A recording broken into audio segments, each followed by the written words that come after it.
God's plan and Moses' purpose. God had a plan and a purpose for Moses' life, and, well, this was obvious from the very start. When Moses was born, Pharaoh was making a rule that all the new baby boys had to be thrown into the Nile River. But instead of getting tossed into the river, Moses' mama put him in a basket and placed it in the tall grass that grew along the bank of the river. Wouldn't you know it, at that moment, Pharaoh's daughter came on down to the river to take a bath. Well, she saw little old baby Moses and raised him as her very own son. Moses grew up in the Pharaoh's house, living the life of luxury. Well, one day he was just walking along when he saw an Egyptian man mistreating a Hebrew slave. Moses took matters into his own hands to protect the Hebrew man. And when Pharaoh found out what Moses had done, he was angry as an old mule.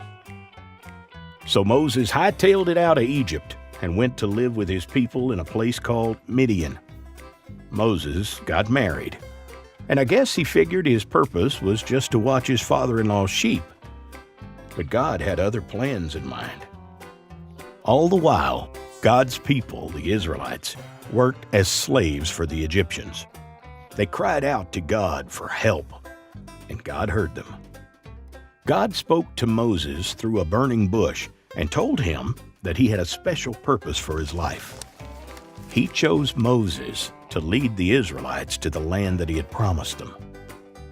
While Moses was leading the Israelites to the promised land, they had quite the adventure along the way.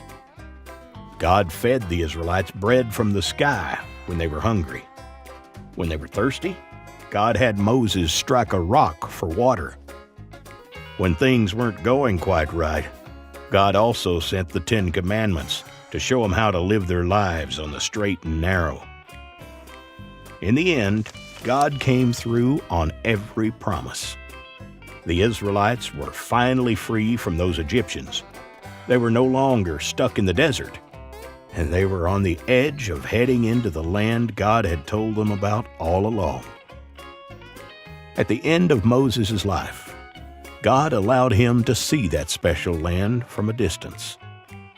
It was better than a city of gold. When you look back at Moses' life, it's pretty clear that God had a purpose in everything he did. Moses could have had a life of royalty, living it up in the palace with the Egyptians. But no, God saw fit to use him in ways he could have never dreamed up. Instead of doing his own thing, Moses listened to God and did what he said. By obeying God and trusting in God's plan for his life, God used Moses to lead the Israelites out of Egypt and to the land that God had promised them. Just like God had a purpose for Moses' life, he has a purpose for each one of our lives too.